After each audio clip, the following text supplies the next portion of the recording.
Hi everyone, welcome to lesson 2 of my poetry lessons, a series of 3 lessons on the nature poems in the Eduqas Anthology. Last lesson I did speak to you about the context of these poems and what we're going to do with them. You can see the list there that we have for the nature poems, and you can see the questions that we are aiming to do. I think some of you may have misunderstood, and I think some of you might have gone ahead and tried to do the questions. That is fine if you feel confident enough to do that, but please wait till lesson 3 and I will be going through with you the comparison and how to approach these 2 poems, because of course we've done Death of a Naturalist and that is going to be your named poem, and then Hawk Roosting is going to be today. But please feel free to compare Death of a Naturalist to any other of those nature poems. But again, if you want a recap on what the questions say, you can pause me here, or you can go back into lesson 1 with a little bit more detail. The objective is the same today, and it is to analyse and then eventually compare the poet's use of language and structure. I did go through these in lesson 1 just to quickly explain to you. There are 5 bands in the mark scheme for the poetry, and we're going to concentrate on the top 3 bands. And again, you can pause me here and have a look. And in lesson 1, like I said before, I do go in a bit more detail about what you need to do to actually reach those bands.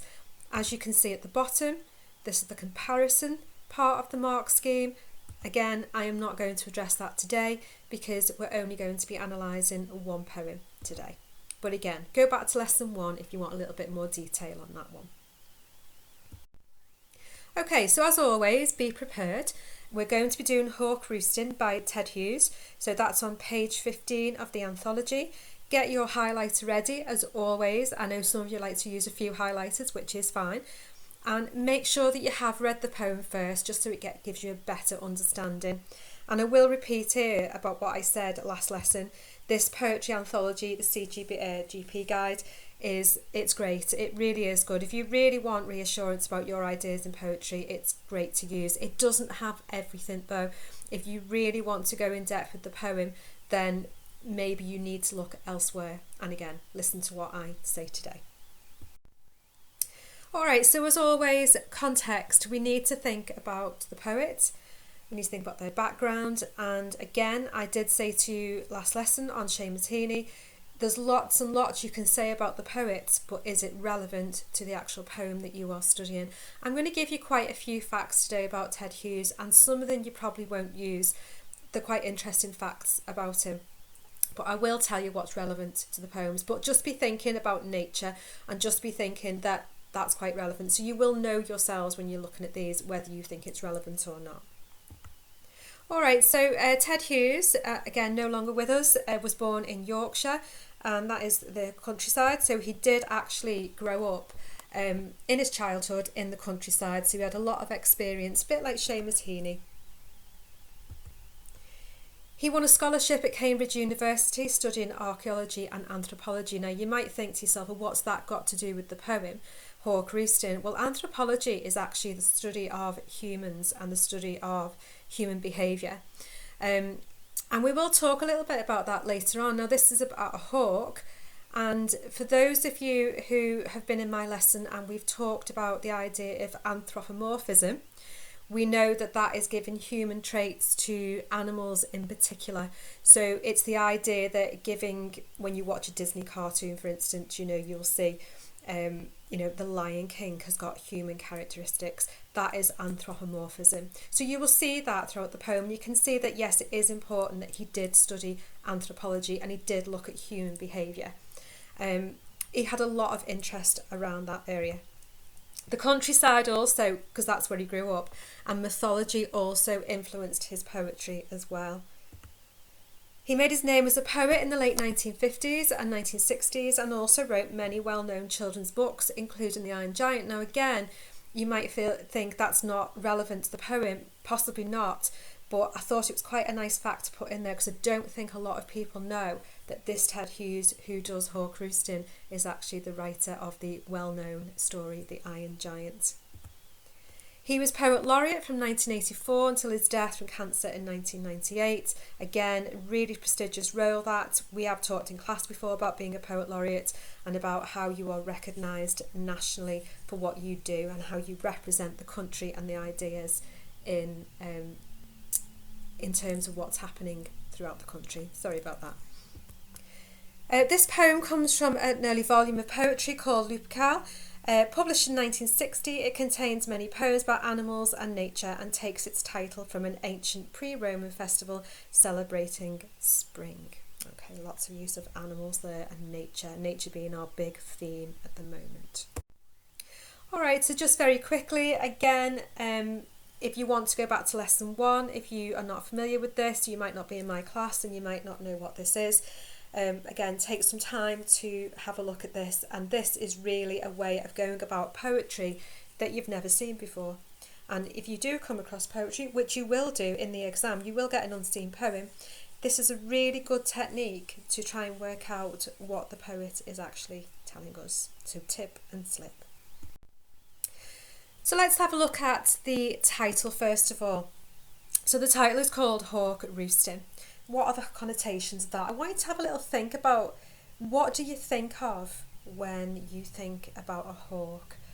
You know, it's a beautiful creature, isn't it? And I'm going to let you just have a little think about that.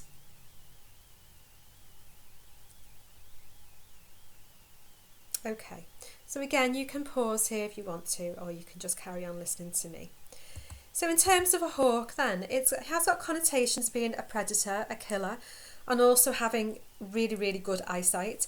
The term is quite unnerving as you do not know what the bird will do at any moment or what it's witnessing and seeing through the powerful vision. So it's this idea, and we'll come to that in a minute about this roosting idea, but a hawk is a really, really fast animal. You know, it's predatory, it's a very beautiful creature as well. And it's not often that we actually see hawks because of where they actually prey on their victims as well. This is quite interesting in terms of when we use the word hawk, it has got quite a few connotations. So in politics, if you refer to someone as a hawk, it suggests that they believe in using force and violence to achieve something, rather than using more peaceful or diplomatic methods. Now, I want you to take an interest in that explanation, because when we read the poem, it really does have some resonance here, because it kind of, this idea is what the hawk is actually doing in the poem. So keep that in mind, and I am going to talk to you in a minute about other people's interpretations of this poem, and it has got something to do with politics, so we'll get to that in a minute. Alright, so what's the idea of roosting then? Because you just think, don't you, of a hawk as being out and about, preying on its victims, you know, flying up and then soaring through the skies. So here we've got the idea of roosting. It does contrast with this idea of the powerful bird, as this does connote rest and comfort. But it does set quite a nervous tone to the poem, because you would not expect this hawk to be sitting there, and this is what it's doing. We'll see this in the poem in a minute. If you've read it, you'll know what I mean. It's sitting up high and it's looking over the world, and it's just biding its time. And it does really set a nervous tone to the poem and creates that uneasy feel to the natural world, okay, that someone is looking over everything or something. Alright, so let's read the poem, and again, if you don't want to listen to me reading it, you can put me on pause and go to the next slide, or you can just read it yourselves without me in the background. I sit in the top of the wood, my eyes closed. In action, no falsifying dream between my hooked head and hooked feet, or in sleep rehearse perfect kills and eat. The convenience of the high trees, the air's buoyancy and the sun's ray are advantage to me, and the earth's face upward for my inspection. My feet are locked upon the rough bark. It took the whole of creation to produce my foot, my each feather. Now I hold creation in my foot. Or fly up and revolve it all slowly. I kill where I please because it is all mine. There is no sophistry in my body. My manners are tearing off heads. The allotment of death, for the one path of my flight is direct, through the bones of the living. No arguments assert my right. The sun is behind me. Nothing has changed since I began. My eye has permitted no change. I am going to keep things like this. So already you might be thinking about the characteristics of this hawk and the fact that it's written from the viewpoint of the hawk itself. And think about what sort of characteristics that Ted Hughes is actually giving the hawk here. Alright, so this is really what the poem could be about. And again, you could have your own ideas, and please don't dismiss any of your ideas. These are just ones that I've come up with, or ones that I might have researched, or maybe another English teacher has spoken to me about it. We do get our ideas from lots of different sources. So the poem celebrates the hawk, a bird of prey, known for its intelligence and incredibly sharp eyesight. And we said that right at the beginning, didn't we, with the title. In medieval times, hawks were used by kings and aristocrats for hunting. And again, that kind of shows, doesn't it, how important this bird actually is and how majestic it actually is. It's definitely at the top of the food chain. The hawk boasts about its power. It thinks it's the most important and powerful creature in the world, and that it controls the universe. And you might have got that attitude as you were reading the poem, because it's all about what the hawk thinks and what the hawk feels. The hawk describes how it likes to kill its prey in a particularly violent way. And that's nature. We've got to accept the fact that that is nature, but it's bringing it alive through the eyes of the hawk. Now, this is what I said before about that meaning of politics. The idea that if someone is a hawk, they go about doing things in a very kind of violent way, not diplomatic, not peaceful. And some people have actually interpreted the poem in different ways. It could be an allegory, and we've talked about allegory before, and we've talked about how allegory can represent something else. So, for instance, in Narnia, The Lion, the Witch and the Wardrobe, Aslan is supposed to represent Christ, when he rises from the dead. So, you've got the idea that in the poem, is it an allegory for the behaviour of political leaders or people in general, or it could just be showing the brutality of nature. Now, however, I put however there because the reason being is that you can take this how you want, and you really, really look into that and you think, God, this could be an allegory for something else. That is fine as long as you say it could be, or perhaps it could be interpreted as this, because don't forget, different perspectives will get you those high marks as well. But when Ted Hughes was asked about this, could it be the fact that it's about a murderous tyrant who, rules using violence and fear? And Hughes actually denied it, and he said it was just nature expressing itself. So there you go, that is from the mouth of the poet. So you take what you want from that, but I definitely think it's definitely about the brutality of nature. But if you want to go down that route about it being allegorical, there's no reason why you can't. But like I said before, please use that phrase, it could be interpreted as this way. Okay. Right, let's get on to our analysing the poem in terms of language. That's our AO2. Again, like I said last lesson, we look at language and structure, and we try and put the two things together to get to the meaning of the poem, and alongside context we really get to what the poet was trying to show us. Alright, so first of all, I sit in the top of the wood.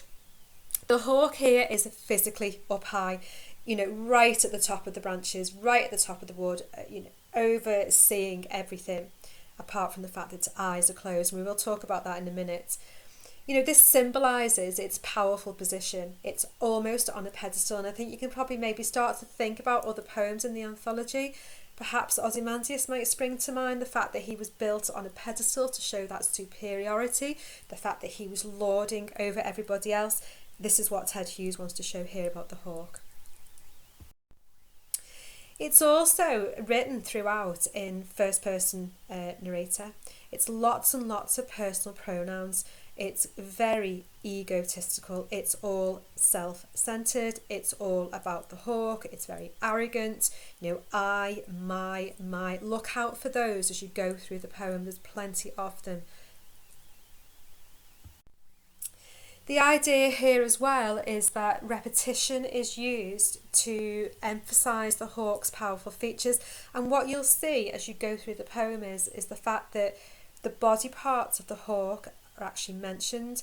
It almost suggests that this hawk needs all these body parts to show the power that it's got. So this idea that it's hooked head and it's hooked feet, you know, it's got a grip on the actual branch maybe, but it's also got a grip on nature, and it's also got a grip on everything else that it thinks is below it. So it does emphasize that powerful features of the hawk. Also as well in this line here, I mean, if you have a look at the two lines, he says here, no falsifying dream. This idea that none of his dreams are imaginary, nothing is false. What he dreams about killing others, killing prey, and nothing is left to the imagination. So when we dream, it's quite often out of context, it's quite often doesn't really happen, but here, nothing about this hawk. This is exactly how this hawk behaves, whether in sleep or when it's obviously alive in the day when it's awake. Its violence is emphasised as it thinks of killing even when it's asleep, and the hawk's dreams are actually a reality. It's so confident, and it's almost, and look at that line there, in sleep, rehearse perfect kills and eat. There's no two ways about it. This hawk believes that everything it does is perfect. It doesn't really have to plan. It's just going to go ahead and do what it wants to do. It's very superior and it's very confident. It's not going to fail.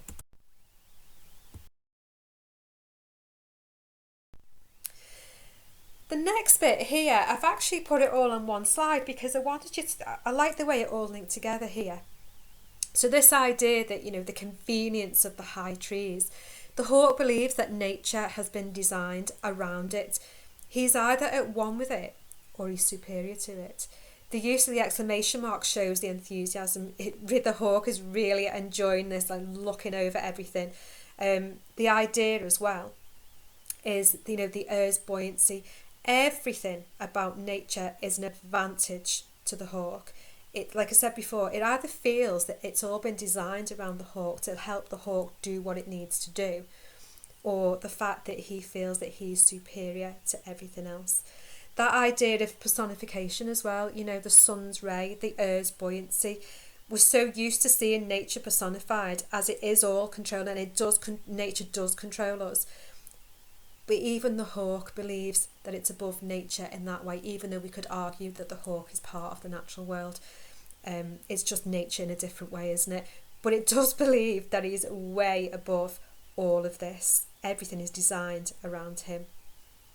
And this idea that the earth's face is upward for its inspection. The hawk looks down on the earth and looks down on everything, physically and metaphorically. You know, it's quite sinister, isn't it? This use of inspection. He's inspecting everything around him. He's going to go in. He's going to go in for the kill. He's going to go in and tell people how it really should be. I shouldn't really say people because it's victims, isn't it? You know, the animals that he preys on. My feet are locked upon the rough bark. So again, the idea of my is repeated all the way through again, and it stresses that personal pronoun, really does stress the self-importance of this hawk. It's all about the hawk. And look at that there, what we looked at last lesson, the idea of consonants. So the locked upon the rough bark. That use of consonants is really harsh, and again it's like in Seamus Heaney's poem, isn't it, where you had those harsh sounds coming through to suggest the harsh sound of nature and the different elements of the natural world. But it also emphasises the hawk's tight grip on everything, not just the tree, not just the branch, but the fact it's got a grip on everything around it. You know, this hawk is unmovable. This idea of creation, look at the idea of creation, it's got a capital letter as well. This hawk has got such a sense of pride in itself that it uses the idea of creation to suggest that it's an act of God, because we know that creation with a capital C represents the idea of what God created. It symbolises God. God had to work hard to create the hawk, which is perfection, but now the hawk in its own eyes is more powerful than creation itself. So it took the whole of creation, and now I hold creation in my foot. Very almost godlike. Omnipotent is that word that we use, isn't it? And the idea here is that, you know, he in his foot, this is how the hawk would catch and hold its prey. He is a god that controls its victims. So I hold creation in my foot. So this is how it controls everything, just in the way that God is seen. Or fly up. So when he talks about here, the alternative is to fly above creation and circle it. This sense of superiority, lording it over its victims. So he revolves, it's very calculated, and he revolves around everything, looking at everything, and it's almost going back to that idea, isn't it, of inspection, and it's so calm and collected. This line here, now it uses, there's quite a bit in the poem here, it's almost monosyllabic, so the idea that you only use one, so mono is one, so one syllable per word, apart from the word because in this line. But I kill where I please, because it is all mine. That is so controlling, and it's really, really sinister when you read it out loud, that tone that it creates. If that was a human, you'd almost think that human was almost had psychopathic tendencies, that is speaking like that, planning things out like that. It's very, very slow, calm and controlled. This idea when he says there's no sophistry in my body, this kind of goes back to you know, because like sophistry means there's no false or deceitful arguments about this. This is the idea with the falsifying dream, isn't it? Nothing is false about this hawk. It is what it is. We have to accept this hawk for what it is. And the hawk doesn't create any illusion. Though we might be fascinated by the hawk and what it does, in its own eyes, it's not going to create illusion. It is reality, and it doesn't make any apologies for this. You know, there's no false argument. You can't argue against this hawk. This is what the hawk is going to do. It's out to kill. This is quite an interesting line, this one, I think, because it is also open to interpretation as well. I know I've had a student in the past who's raised this before. So this idea that my manners are turning off heads, you could argue here that it's juxtaposition, because, and the reason why I say this, is because as soon as you say watch your manners, or, you know, look at your manners, you almost associate that with being pleasant and behaving in a polite way and being good and everything we expect to be in society and how we should behave. You know, so there is juxtaposition, because he thinks that that is good manners, maybe. Okay, the hawk doesn't know any different. It's almost like it's been raised to think this way. But don't forget, the word manners actually refers to a way of behaviour. It could be bad manners, it could be good manners. It just depends how you actually see this. But if you want to go down the route of saying it's juxtaposition, then you would have to go down the route and say it's about the fact that he thinks that that is good manners to do that. So this bit here might emphasise what I've just said a little bit more. So when he actually used the dash at the end of the line, it does actually slow the pace down, which emphasises that confidence and that control that the hawk has actually got. There's no panic whatsoever about killing here. Though the verb tearing is a very violent and quick action.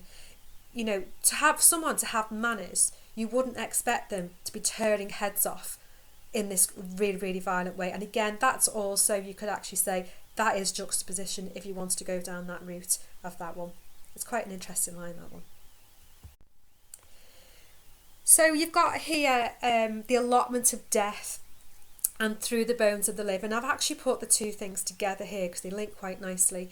So the allotment of death then, an allotment, and you probably know people have got allotments. You might have grandparents who've got allotments where they're allocated a certain amount of land, and it's got to be used for land, I should say, not line. It should be used for a certain purpose, and in most of what we know, it's vegetables and fruit and plants. So this idea that it's an amount of something that is given to someone for a purpose. Now the hawk's only purpose is killing. That's its share.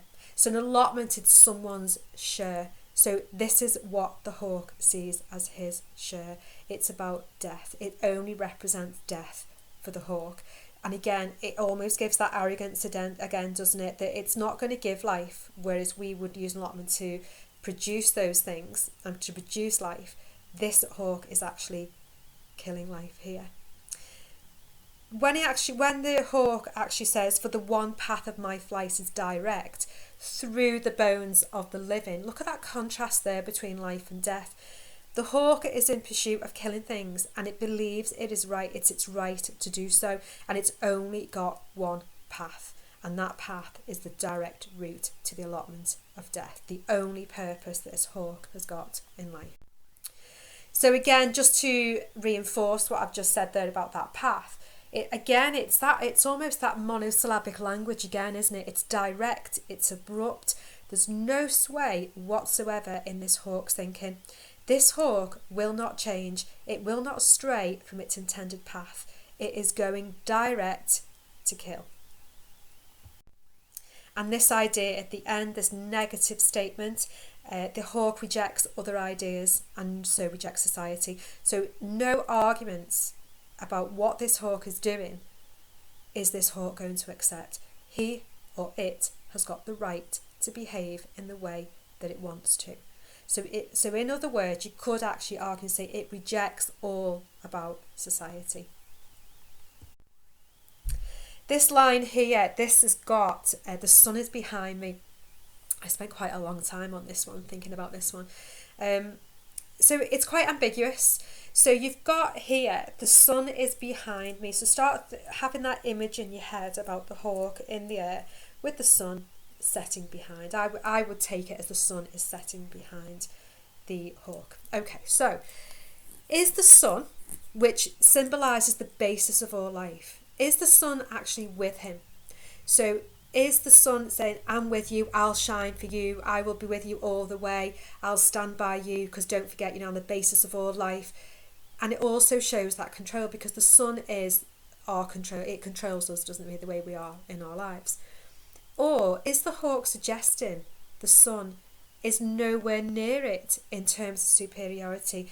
The sun is behind it, because you've got the idea that the hawk, if you think about people who are superior, they're in front and you have their followers behind them. Is it that the hawk is the leader of nature and the sun isn't? Or does it suggest the hawk leaves a trail of death behind it? And we've talked about this before, about the fact that the sun setting, we saw it in Of Mice and Men. When the sun sets, it means that it's symbolic for that idea of darkness and the idea that death is there. So that's up to you. And again, it's that higher band, isn't it? You can say, alternatively, it could be interpreted as this, or this.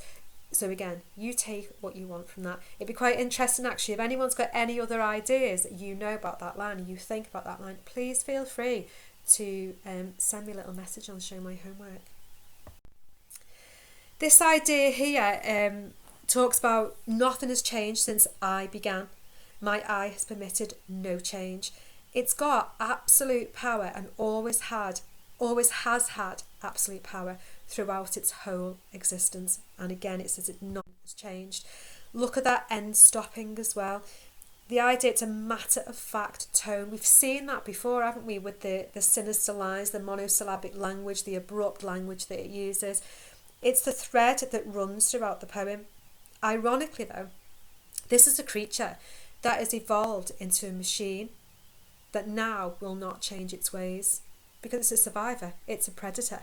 So why on earth would this have to adapt to anything when actually it's superior above everything else, or so the hawk believes.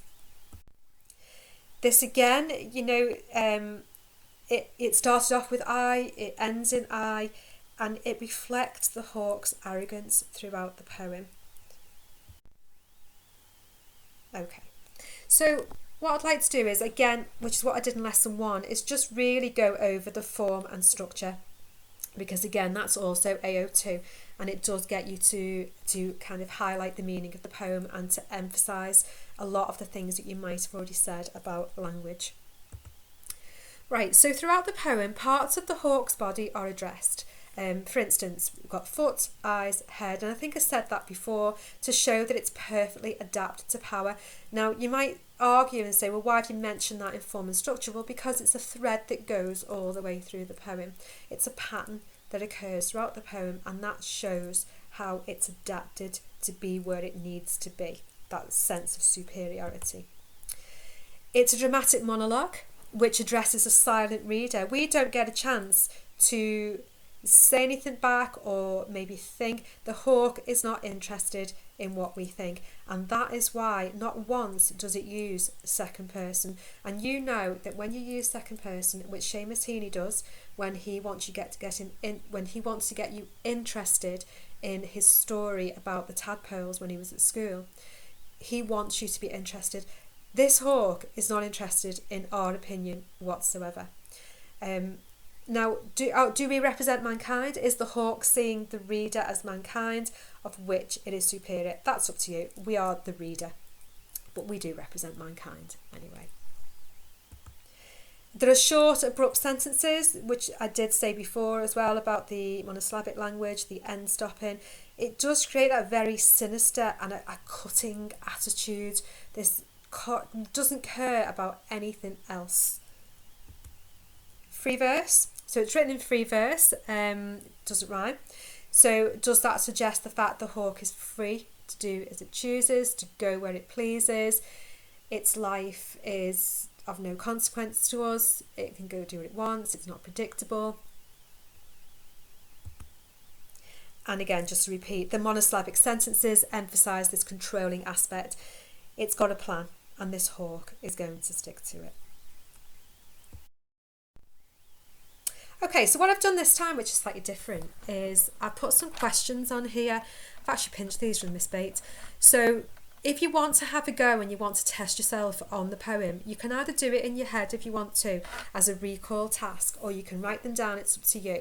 I'll just go through them very, very quickly with you. So if you want to further your understanding, remember the big questions are coming in lesson 3. You can answer the following questions. So whose perspective, point of view, is the poem told from? Why do you think the poet chooses its narrator? Sorry about the spelling error there. List all the parts of the hawk's body referred to. How does the poet create a sense of the hawk's strength? Do you agree with the hawk's opinion of itself? Explain your answer. How might the hawk's nature reflect human nature? Why do you think Hughes does not have a rhyme scheme? And what is the effect of the end stopping, full stops at the end of each line in the stanza in the poem? So you can have a little think about those questions. It might just be, oh yeah, I know what that means. Mrs. just said that, you know, I know that myself because I've done the poem myself. That is fine. It's just for you to think about, really. But the big question, the 15-mark one. Now, I know it's coming in lesson 3, but I think I'm going to skip in lesson 3 to the comparison question, because that is the one that's worth 25 marks. But if you want to have a go at doing an essay or analysis of this particular poem, it would be worth 15 marks if you were to be asked this in the exam. So the question I'll give to you is, how does Hughes create the power of nature in this poem? This is optional. You do not need to do this. You might want to do it to practice actually adding it to your comparative essay. That is completely up to you. If you do want to do it and you do want me to mark it, please send it to me. That is fine. I will mark it, but it's just an option for you to do it. Next steps then. So we are going to be doing lesson 3, and I'm hoping that's going to be available in a couple of days. But we'll see how it goes, because I know a lot of you will be going back over these poems, but I will get it back to you. I will get it out to you as soon as possible. And that's it from me. So I hope you've enjoyed that lesson. If you do have any requests in terms of any poems that you'd like me to go through, even if it doesn't relate to nature, any of the poems in the anthology, please message me and I will do one for you and I will put it out. And also, Mr. Bevan's been very, very kind to actually put them onto YouTube as well. Okay, everyone. So enjoy yourselves. Don't work too hard. And I will see you soon.